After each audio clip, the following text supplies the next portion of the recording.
okay? Is mommy okay? That's good. Ito ang aktual na audio call ni Elizabeth Stauffer sa kanyang ama na si Irv Stauffer na nirecord ng FBI ilang oras pagtapos na mai-report ang kanilang pagkawala.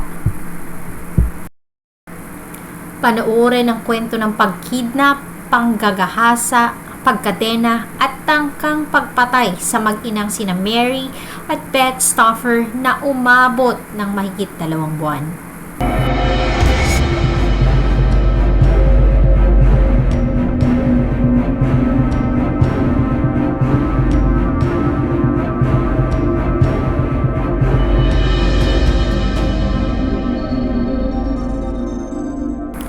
Ang pamilya Stauffer ay mga misyonaryo na nakatira sa Bethel University Campus, Minnesota. Si Mary Stauffer, 36 years old, ay isang dating math teacher ng high school. Samantalang ang kanyang asawa na si Irv Stauffer ay isang seminarista nang sila ay magpakasal. Sila ay biniyayaan ng 2 anak na sina Beth, 8 taong gulang, at si Steven na 6 na taong gulang.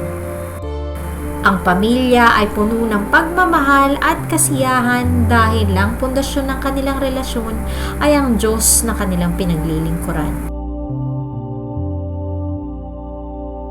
2 araw bago lumipad pabalik ng Pilipinas ang pamilya Stauffer nang mangyari ang pagkidnap sa mag-ina. Sila ay naglalakad pabalik sa kanilang sasakyan na isang 1973 Ford LTD mula sa beauty salon kung saan sila nagpaayos at nagpagupit ng buhok. Ayon kay Mary, isang lalaki na may makapal na salamin ang lumapit sa kanila. Inakala niya na hihingi ito ng tulong o magtatanong ng direksyon. Nagulat na lamang siya nang humugot ito ng baril at ito'y itinutok sa tagiliran ng 8 taong gulang niyang anak na si Beth. Pulled out the gun and put it at Beth's side and said, "I need a ride." Sapilitan silang pinapasok sa sarili nilang sasakyan habang ang salarin ay umupo sa tabi ni Beth habang nakatutok pa rin ang baril. Walang nagawa si Mary kundi sundin ang lahat ng iniutos nito. Samantala, sina Irv at Steven na naiwan sa kanilang bahay ay nagsimula ng mag-alala ng dumilim at wala pa ang mag-ina. Walang indikasyon na maaaring lumaya sila dahil na rin sa napakasayang relasyon na meron ng pamilya.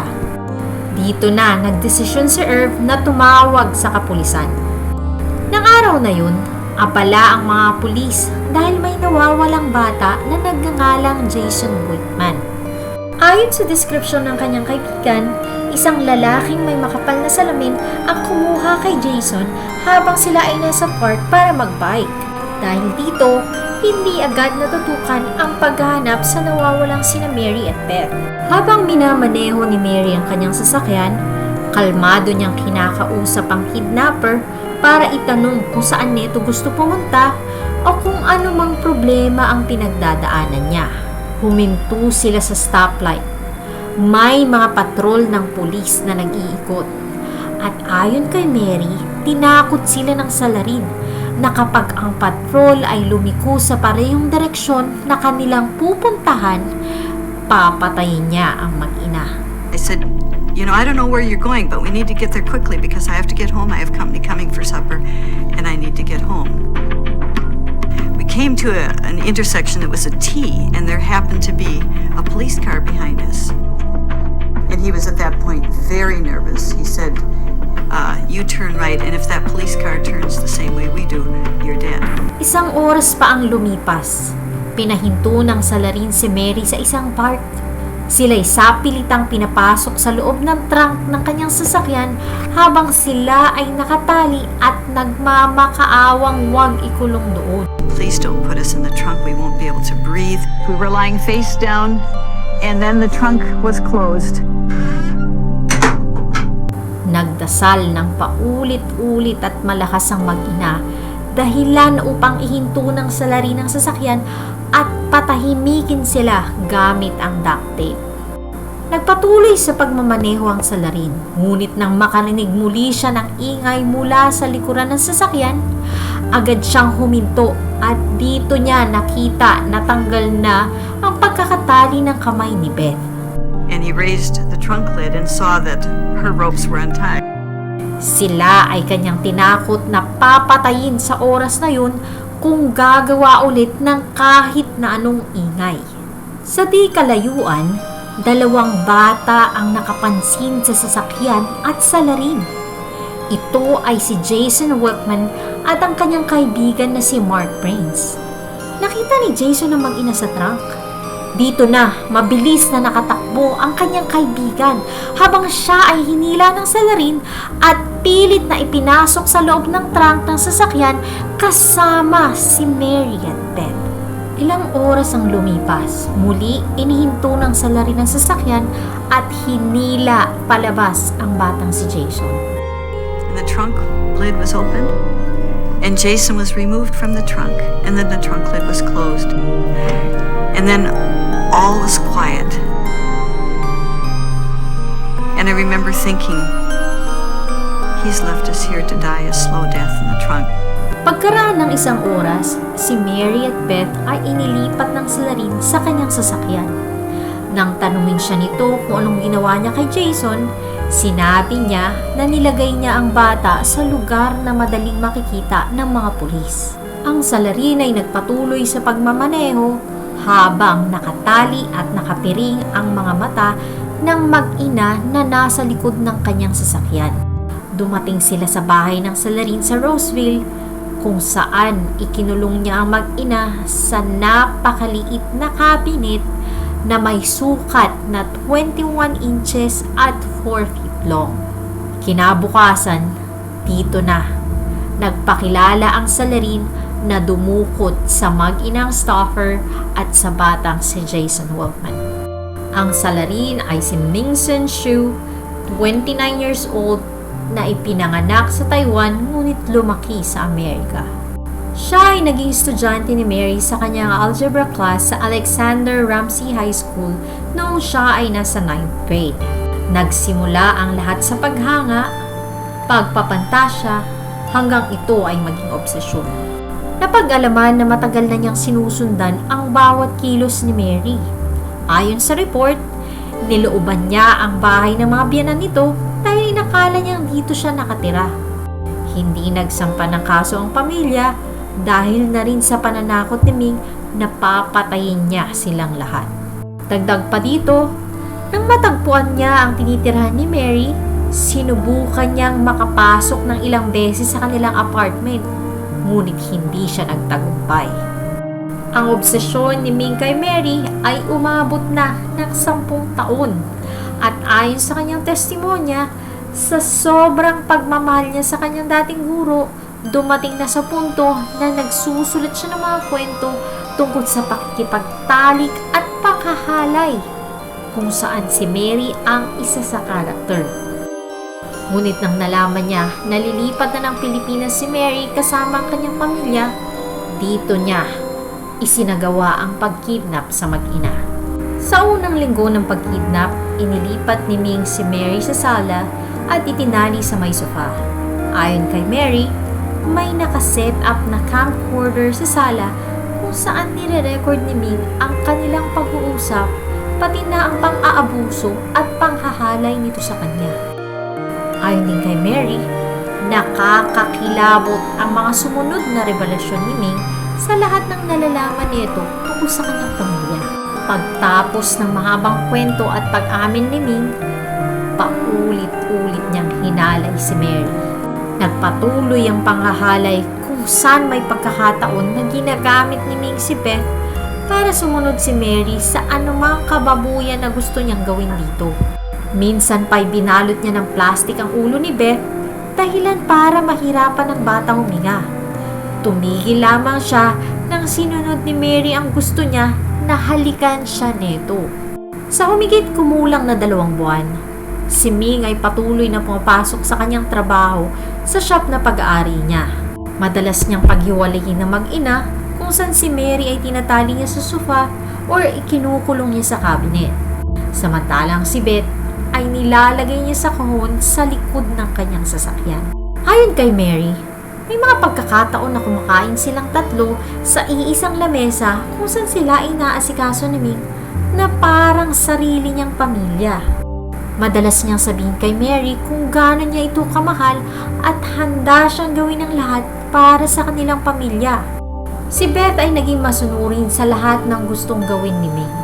At dahil dito, binibigyan siya ng pagkakataon nito na maglaro ng mga board games o manood ng TV.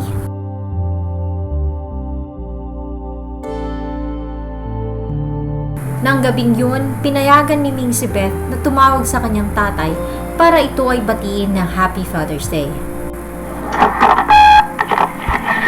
Hello, Earl speaking. Hello, Dad? Yes, Bethy. Are you okay? Yeah. Is Mommy okay? Yeah. That's good. Hon. Yes? Happy Father's Day. Oh, thank you so much, sweetie. You're fine, Dad. Oh, I'm so glad. We can't talk anymore. When can you come home? I don't know. Can I talk? Hey, Dad? Can I talk to him? No. Okay, you call again. Okay. Okay. Bye. Bye-bye, sweetie.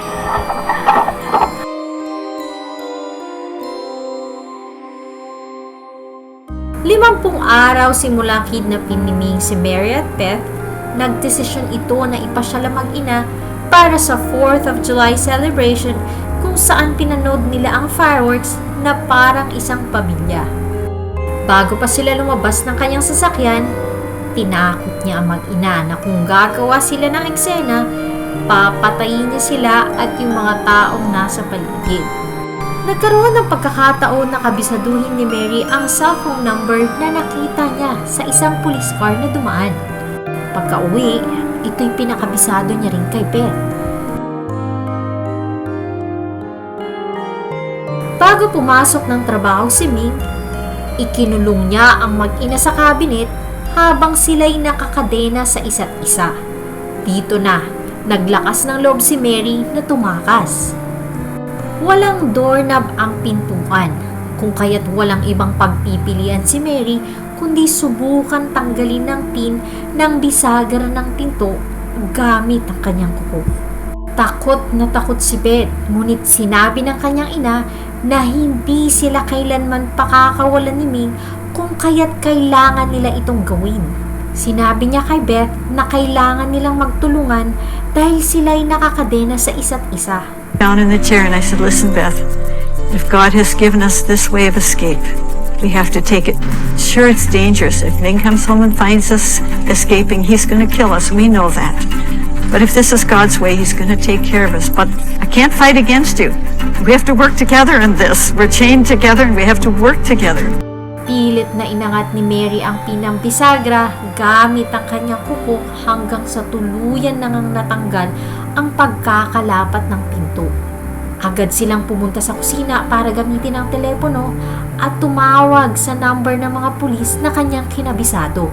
Sinabi niya sa mga pulis na siya si Mary Stauffer na matagal na nilang hinahanap at sila ay kininap. 3:30 this afternoon, our Ramsey County Sheriff's dispatcher received a phone call from a woman who identified herself as Mary Stauffer. She stated she had freed herself from a shackled position. Sa kabila ng bilin ng mga pulis na sila ay manatili sa loob ng bahay, nagdesisyon ang mag-ina na lumabas at magtago sa likod ng sasakyan kung saan sila ay naabutan ng mga pulis. Tinanong si Mary ng mga pulis kung nasaan si Jason Wolfman, ngunit sinabi niya na hindi niya alam. Ayon sa kanya, dito niya napagtanto na ang 6 na taong gulang na bata ay maaaring patay na dahil sa ilang buwan nang lumipas at hindi pa rin siya nahanap. Inaresto si Ming Sen-shu ng araw na yun habang siya ay nasa trabaho. Samantala, masayang sinalubong nina Irv at Steven ang matagal na nawalay na si Mary at Beth. Si Ming ay nakakulong habang naghihintay ng paglilitis at ang kanyang obsesyon kay Mary ay walang katapusan. Siya ay umupa ng isang inmate para tulungan siyang makatakas sa kulungan at para patayin si Mary Stauffer. Inalok niya ito ng $50,000 o 2.5 million pesos. Ngunit imbis na isakatuparan ng kanilang napag-usapan, ang inmate na si Richard Green ay umamin sa FBI tungkol sa plano ni Ming na ipapatay si Mary bago pa ito magbigay ng testimonya. Si Ming Zenshu ay nagkaroon ng dalawang paglilitis. Una dito ay ang kasong kidnapping at first-degree murder sa batang si Jason Workman. Kidnapping at rape naman para sa mag-inang Mary at Beth Stauffer.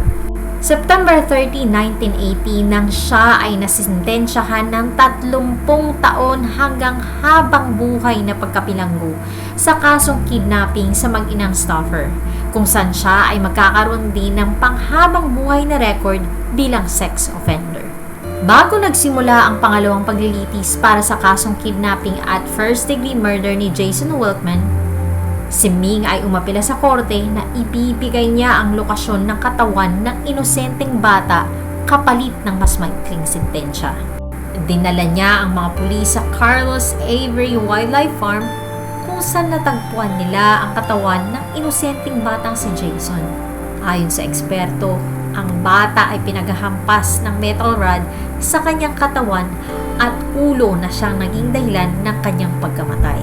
February 1981, ang kademonyuhan ni Ming ay walang katapusan dahil sa pangalawang paglilitis para sa kasong kidnapping at murder kay Jason Wegman. Nakapagpuslit siya ng kutsilyo kung saan hiniwa niya ang mukha ni Mary.